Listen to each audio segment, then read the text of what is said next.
Hello everyone, welcome back to my channel. In this video, I will show you what are calculated items in Excel. So before going into the topic, if you haven't subscribed to my channel yet, then please consider subscribing to my channel as I'm making Excel videos. And if you are interested to learn about Excel, then you can subscribe to my channel and follow my video updates. Right. Now let us get back to the video topic. So in my last video, I covered about what are pivot table calculated fields. Now in today's video, I will explain you what is what pivot table calculated items are, right? And I will be covering all these 3 points. First, I will let you know the difference between the calculated fields and calculated items. And in the second point, I will show you how to use the calculated items, and I will also give you 2 examples for calculated items. So let's get started with the video. And in case if you missed watching my last video on calculated fields, I will drop that video in the iCard. You can go and watch it. So this is the first example for calculated items. So here I have the region, months, type which is renewal and initial, and the value. So this is the scenario here. I want to calculate the renewal sales as per the percentage of the grand total. So let us see how we can calculate the renewal percentage, right? Using calculated items. So first of all, we have to convert this table into a pivot table, right? So let us select all the data and go to insert, click on pivot table, and so here I am inserting the pivot table in the existing worksheet only, right? So it will be easy for us to view the data accordingly, right? So here only I am inserting the pivot table, clicking on OK. Now let us add the fields in the below. Let us add the field settings here. So first is region. So region goes in the rows, and months in columns, and types in the rows, and values will be obviously in the value section. Now we have created our pivot table. Now what do we want? We want to calculate the renewal sales as a percentage of the grand total, right? We want to know the percentage of the renewal using our grand total, right? So, to get the percentage, first you have to be uh, in the items field. Anywhere you have to be anywhere in the items field, right? So, what was the first video topic? Difference between calculated fields and and calculated items. So the difference is, in the calculated fields, we will be using our column fields here, right? So for creating calculated fields, we will be using our column fields here, right? So these are the fields for each of the column, right? So we will be using these fields for calculating our fields data. But when it comes to calculated items, we will be using this data, right? So whatever the data that is under fields, we will be using that data for calculating our items. So these are items, and these are called calculated fields, right? So whatever that is there in the rows is called calculated fields, and these are the items which are under those calculated fields, right? So that is the difference. To calculate the renewal item, first we have to select our item in the pivot table, and then hover to the pivot table analyze tab, and then click on the fields, items and sets. So once you are in the fields, items and sets, you will find the option called calculated items.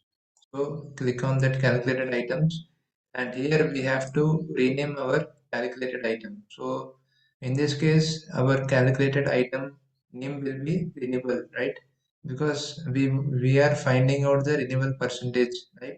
Using our grand total, right? So let us rename our calculated item as renewal percentage. Now in the next section we have the formula. So here we will be using the if formula, because we will be figuring out the percentage value using our grand total, right? And also the initial.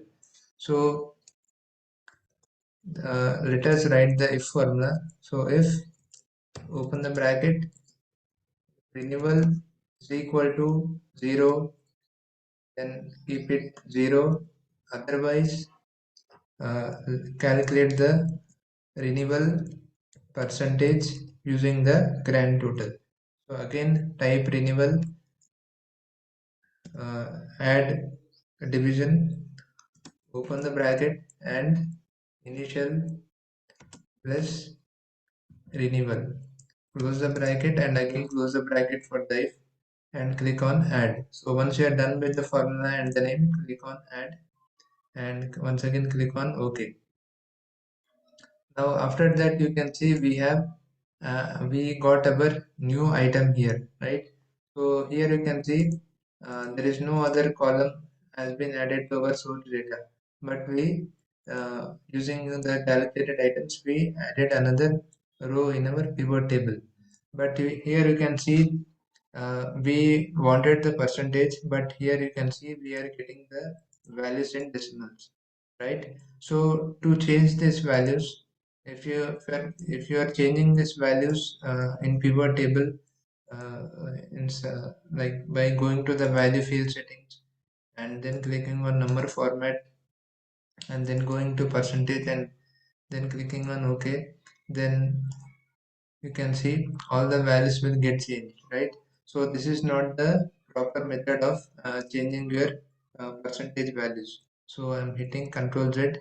So you may also be wondering why I'm not using the percentage symbol from the home tab, right? So currently I'm in the home tab and I selected the values here which I want to change into percentage. So I can click this, I can use this option, right? But what happens is I have to manually select each of the row and I have to click on this percentage option, and it will burn out your time, right? So it will take you so much time to manually edit all these values and changing them to percentage. So instead what you can do is, so here you can see we have two fields under rows, right, in a region and type. So what we will do is we will uh, change the we will bring the type to above the region, right?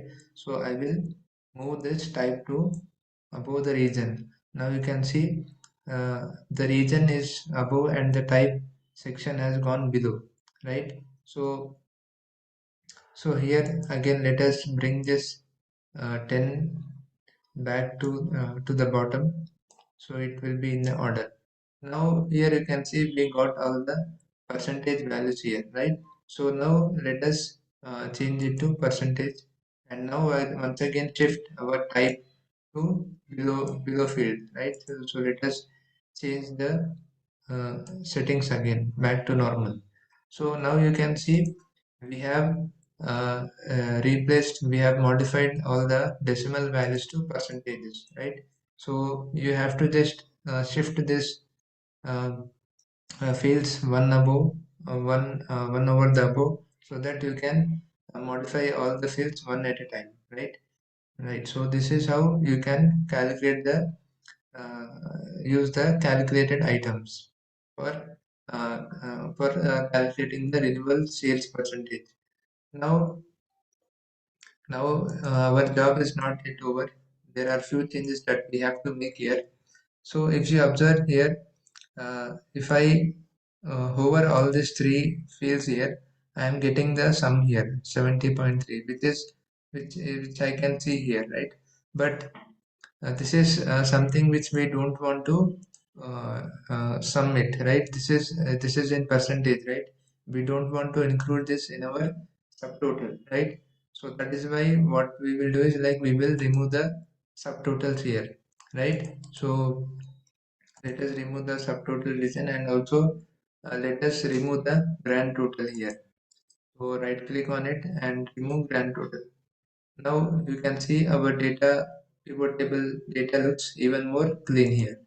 Now let us make it even more visually appearing by changing some values here. So let us remove the month data and let us change the uh, renewal renewal value to the column here, right? So now you can see all our regions are here, and we have the initial type values, initial and renewal, and we have the renewal percentage here, right? So you can also remove the grand total from here. And now you can see we have converted our pivot table, and we got our renewal sales percentage using our calculated items. And now let us move to the second example. So in this example, we have the source data, savings and current account, and these are the account numbers, and these are the amount.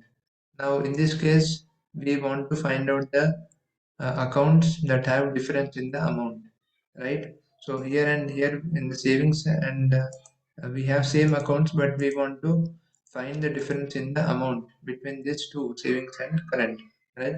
So let us see what we can do now, how we can do now using the calculated items. So first thing, we have to convert this table into a pivot table. So go to insert pivot table, can click on the pivot table, and you can let us add the pivot table in the existing worksheet. Click on OK. Now let us customize this data. Let us add the source to the columns, and savings in the rows, and amount in the value section. So to know that, to find out the difference between the savings and current account, to find out the difference in the accounts, the first thing we have to do is we will remove this grand total because this is not required now. So let us remove the grand total, and now let us head over to our uh, pivot table analyze tab, and then click on calculated items. Now here we want to know the difference, right? So let us type difference as the name of our calculated item. And what difference we want to know? We want to know the difference in amount, right? Between the two accounts, that is savings and current. So double click on the current minus savings, right? So this is what we needed, right? We are finding the difference. So click on add, and then click on OK. And now you can see we got the difference here. We found three differences here. So what are those differences? So in the account 21,095, there is a difference in the amount minus 5, right? uh, com- uh, uh, we have subtracted current minus savings, right? So we got minus 5 difference in the amount. And similarly, in this account we have 12 difference here, right? Current we had 30, savings we had 18, and the difference in amount is 12. And here also the difference in amount is minus 2, right? So this is how you can use the calculated items to know the difference, or to know the percentage values, right? So we haven't modified any of our source data, but without changing our source data, we have used our source data to get our to calculate our items values here inside the pivot table. And I hope you understood the two examples. So here we got the differences using the calculated item, and In this case, we got the renewal percentage using the calculated items, right? So I hope you understood all the three, the concept of using the calculated items and also the differences between these calculated fields and calculated items. And in case if you have any queries regarding this calculated items, please comment below. I will try to answer them. And if you find the video to be useful and informative, then please consider subscribing to my channel, and so that I can make much more interesting videos on Excel. Thank you.